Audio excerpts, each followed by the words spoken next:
بسم اللہ الرحمن الرحیم۔ السلام علیکم ناظرین، آواز حق کے ساتھ میں خوش شاکر انور صاحب اور آج ایک نئے موضوع کے ساتھ آپ کی خدمت میں حاضر ہوا ہوں۔ اس وقت اویس نصیر بھائی میرے ساتھ موجود ہیں اور ایک سوال بھائی کا آیا ہے کہ آج کل جو ہے کئی لوگ احادیث کے ریفرنس سے لوگوں کو اپنی طرف متوجہ کر رہے ہیں، لیکن کہا یہ جا رہا ہے کہ جو دجال جو ہے وہ بھی جو ہے قرآن سے اور احادیث سے بات ثابت کر کے لوگوں کو اپنی طرف بلائے گا کہ دجال ایک انسان کی شکل کا ہوگا یا کوئی اور مخلوق ہوگی۔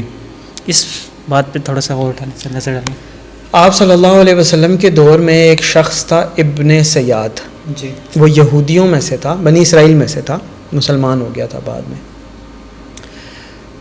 وہ کانا بھی تھا اور وہ کہتا تھا جب میں سوتا ہوں تو میرا دل جاگتا رہتا ہے، اس طرح کی چیزیں، جس سے آپ صلی اللہ علیہ وسلم کو گمان ہوا کہ یہی تو دجال نہیں ہے کہیں۔ شروع میں دیکھیں آپ صلی اللہ علیہ وسلم کو بھی اللہ تعالیٰ وَلَا يُحِيطُونَ بِشَيْءٍ مِّنْ عِلْمِهِ إِلَّا بِمَا شَاءَ، اللہ تعالیٰ اپنے بندوں کو بھی وہی علم دیتا ہے جو وہ چاہتا ہے۔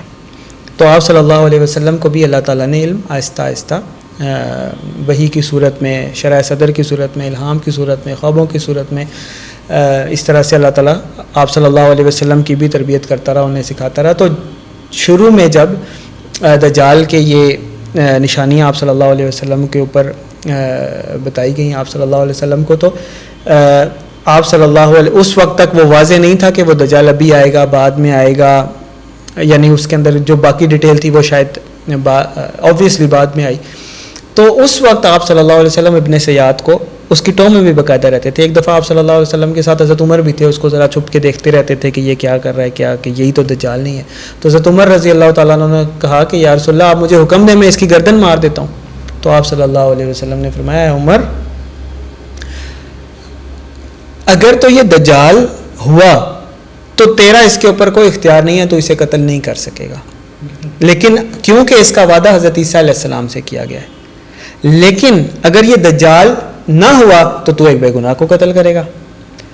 تو یعنی آپ صلی اللہ علیہ وسلم نے یہ واضح فرما دیا کہ وہ ایک شخص ہوگا، ایک انسان ہوگا، وہ کوئی اور مخلوق نہیں ہوگی جو جس کی ایک آنکھ سے وہ کانا ہوگا اور یہ سارا معاملہ، وہ باقی نشانیاں مختلف بتاتے رہتے ہیں، لیکن یہ بالکل واضح ہے کہ دجال ایک انسان ہوگا جس کو اللہ تعالیٰ نے اتنی ڈھیل دی ہوگی کہ وہ خدائی شعبدے بھی کرنے لگ جائے گا۔ اللہ تعالیٰ ہم سب کو دجال کے فتنے سے محفوظ فرمائے۔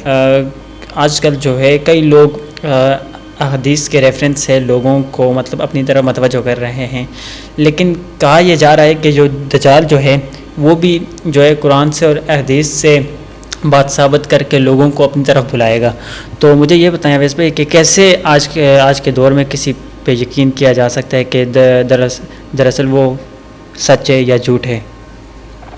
وعلیکم السلام ورحمۃ اللہ شاکر، بہت شکریہ آپ کا، بڑے انٹرسٹنگ سوال لے کر آتے ہیں آپ۔ یہ کویسچن جتنا انٹرسٹنگ ہے اتنا ٹرکی بھی ہے۔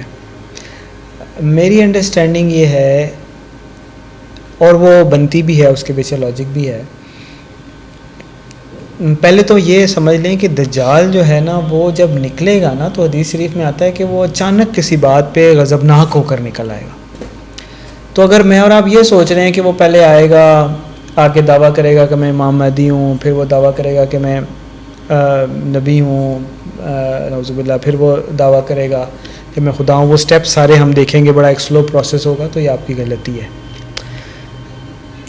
دجال جو حدیث شریف میں آتا ہے کہ یومن کا سنا و یومن کا شہر و یومن کا جمعہ، کہ اس کا پہلا دن جو ہے وہ ایک سال کی مانند، دوسرا دن ایک ماہ کی مانند، تیسرا دن ایک ہفتے کی مانند، وسائر و ایامہ کا ایامکم، باقی دن اس کے عام دنوں کی طرح ہوں گے تم لوگوں کے۔ تو اس سے ہمیں یہ اندازہ ہوتا ہے کہ وہ ایک یعنی کہ وہ ٹائم لائن ایسے ضروری نہیں ہے ڈے اینڈ، کیونکہ صحابہ نے جب پوچھا یا رسول اللہ تو ہم نے نمازیں کیسے پڑھنی ہوں گی ان لمبے دنوں میں، تو آپ صلی اللہ علیہ وسلم نے پھر واضح فرمایا کہ نمازیں تم نے عام دنوں کے حساب سے ہی پڑھنی ہوں گی، یعنی کہ وہ ایک دن نہیں ہوگا سال کا، بلکہ ایک لمبا ٹائم ہوگا جس کے اندر کئی دن ہوں گے، کئی سال، کئی ہفتے، کئی مہینے بھی ہو سکتے ہیں، کیونکہ نمازیں آپ نے نارمل طریقے سے پڑھنی ہے۔ اس کا مطلب ہے کہ سورج اسی ٹائم لائن کے حساب سے نکلے گا۔ تو اب آپ اس مسئلے کو ایسے سمجھیں، اور ساتھ میں دجال کا بھی ہے کہ وہ اچانک نکل آئے گا غضبناک، اچانک نکل آئے گا تو غضبناک ہو کے تو اس نے تو پھر ایک دم خدائی کا دعویٰ کرنا ہے نا. اس نے یہ تو نہیں دعوت دینی کہ مجھے امام مہدی مان لو یا مجھے پھر بعد میں نبوت کا دعویٰ. تو اس سے ہمیں یہ بات سمجھ میں آتی ہے کہ دجال کا ایک سسٹم ہوگا، اس سسٹم کے دوران میں وہ حق پرست ہونے کا اور وہ سسٹم ہدایت پہ ہونے کا دعویٰ کرے گا. مثال کے طور پر آج کے دور میں آپ دیکھ لیں کہ بینک سے اگر آپ نے گاڑی لینی ہے تو آپ کو فتویٰ مل جائے گا کہ کار اجارہ جائز ہے، حالانکہ شریعت اور حدیث سے ثابت ہے کہ نہیں جائز. دجال کے چیلے آپ کو چمچے دے رہے ہیں، اس کے چیلے آپ کو فتوے لکھ کے دے رہے ہیں، ہدایت یافتہ ہونے کا دعویٰ کر رہے ہیں، بالکل، حالانکہ سراسر جھوٹ ہے اور حدیث سے کلیش ہے. اسلامک بینکاری ہو گئی، کرنسی نوٹس ہو گئے، اس طرح کے ایک ایگزامپل میں نے آپ کو دی ہے.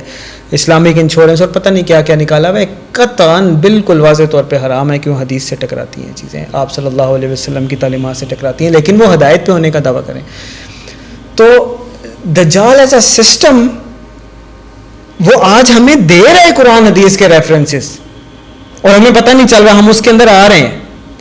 لیکن جب وہ ایز اے پرسن آئے گا تو پھر وہ اچانک خروج کرے گا اور وہ نکلتے ہی پھر خدائی کا دعویٰ کرے گا. اسی لیے جب بھی آپ نوٹ کریں کہ جب بھی دجال کا ذکر آتا ہے تو اس کے خروج کا ورڈ یوز ہوتا ہے کہ وہ اچانک باہر نکل آئے گا، خارج ہو، جیسے کوئی چیز اچانک باہر نکل جائے. ہاں، تو لیکن امام مہدی کا ذکر ہوتا ہے تو ظہور کا ورڈ آتا ہے. ان کا خروج نہیں اچانک نکلتے کہتے ہیں میں امام مہدی، وہ ظاہر ہوں گے، پتہ ہوگا، ظاہر ہوگا. ہاں، لوگ ان کو پہچانیں گے، تھوڑی تھوڑی ان کی پہچان ہوگی، ایک ٹائم گزرے گا، ان کی ایک دعوت ہوگی، پھر اس کے بعد ان کے ہاتھ پر بیعت ہوگی. تو دجال اور اس کے چیلے آج جو سسٹم ہے وہ آپ کو بٹ کوائن بھی حلال قرار دے دیں گے، وہ آپ کو پیپر کرنسی بھی حلال قرار دے دیں گے، وہ اسلامی جمہوریت بھی لے آئیں گے، وہ اسلامی سوشلزم بھی لیں گے. جس چیز کا آپ کو فتویٰ چاہیے وہ آپ کو مل جائے گا. یہی ہے وہ جو مادیت کا وہ دعویٰ کر رہا ہے. اور نبوت کا دعویٰ بھی اللہ تعالیٰ معاف کرے، اللہ نہ کرے کہ ہم دیکھیں اس کا کوئی چیلا چمچا شاید کوئی اپیئر ہو ہی جائے اس کے آنے سے پہلے، دجال کے خروج سے پہلے.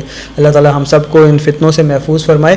تو آج کے دور میں جو دوسرا پارٹ ہے آپ کے سوال کا کہ پھر حق پہچانیں گے کیسے، جی، حدیث قدسیہ ایک بڑی خوبصورت سورۃ الفاتحہ کی تشریح میں آپ کو ملے گی کہ اللہ تعالیٰ فرماتا ہے کہ جب بندہ یہ دعا کرتا ہے، سورۃ الفاتحہ پڑھتا ہے، اس میں یہ دعا کرتا ہے کہ اعوذ باللہ من الشیطان الرجیم، بسم اللہ الرحمن الرحیم، الحمد للہ رب العالمین الرحمن الرحیم مالک یوم الدین. یہ والی آیات جب پڑھتا ہے تو اللہ تعالیٰ فرماتا ہے ھذا لی، کہ یہ میرے لیے ہے. پھر جب وہ بندہ پڑھتا ہے ایاک نعبد و ایاک نستعین، تو اللہ تعالیٰ فرماتا ہے یہ میرے اور میرے بندے کے درمیان میں ہے.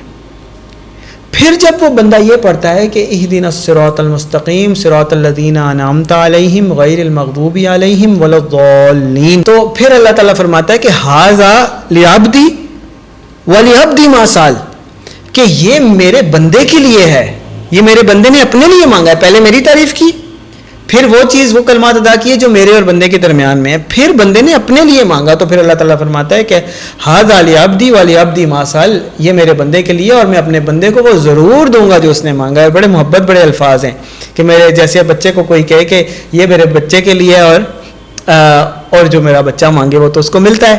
اس طرح کی ٹون ہے اس کے اندر، ولعبدی ما سال، اور میرے بندے کے لیے تو وہ ہے جو وہ مانگے.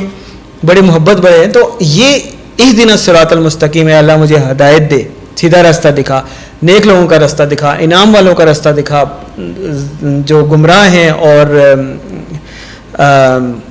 وہ جو حد سے بڑے ہوئے ہیں ان کے راستے سے ہمیں بچا. یہ دعا اللہ تعالیٰ رد نہیں کرتا. اللہ تعالیٰ کہتا ہے یہ دعا میں ضرور قبول کرتا ہوں اور بندے کو ہدایت دوں گا. تو ہر بندے کو اس چیز کا پتہ ہونا چاہیے کہ جب دنیا کی طلب آپ رکھیں گے، اب آپ یہاں پہ جتنے لوگ بیٹھے ہوئے ہیں آپ سب مجھے بتائیں کہ بینک سے گاڑی لیتے ہوئے اگر آپ کو کتنا شوق ہے گاڑی لینے کا ہے، تو آپ نے کیوں نہیں بینک سے لی؟ کھٹکتا ہے دل میں. فتوے موجود ہیں، اسلامک بینکنگ ہے، سب کچھ ہے، آپ آسانی سے لے سکتے ہیں. تھوڑے سے پیسے جمع کرائیں، باقی آپ قسطیں جمع کرائیں، آرام سے لے سکتے ہیں. آپ کیوں نہیں لیا آپ نے؟ اس لیے کہ دل میں کھٹکتا ہے. اللہ تعالیٰ محفوظ رکھے، اللہ نہ کرے کہ آپ اس حرام کام میں پڑیں. اسی طرح ہر بندے کو بھی دل میں اس کے اندر حق کی جو پہچان ہوتی ہے، فَأَلْهَمَهَا فُجُورَهَا وَتَقْوَاهَا، اللہ تعالیٰ نے انسان کو پیدا فرمایا ہے اور اس کو الہام کر دیا ہے فجورہا و تقواہا. ہر نفس کے دل میں وہ پہچان ہے, بیسک کسوٹی ہے کہ صحیح کیا ہے باطل کیا ہے. ہاں اب وہ صحیح کے اوپر کام کر کے, حق کی طلب کے اوپر کام کر کے حق کا علم حاصل کرے, یا چاہے تو باطل فجورہا کی طرف جا کر گمراہی میں پڑھ کے اپنے نفس کی پیروی کر کے, پتہ اس کو ہوگا لیکن وہ اپنے آپ سے جھوٹ بول کر ان چیزوں کو مانگ رہا ہوگا, ان چیزوں کی طرف چلے گا اور جھوٹی لاجکس پیش کر رہا ہوگا کہ جی یہ جی گامدی صاحب کا فتویٰ ہے,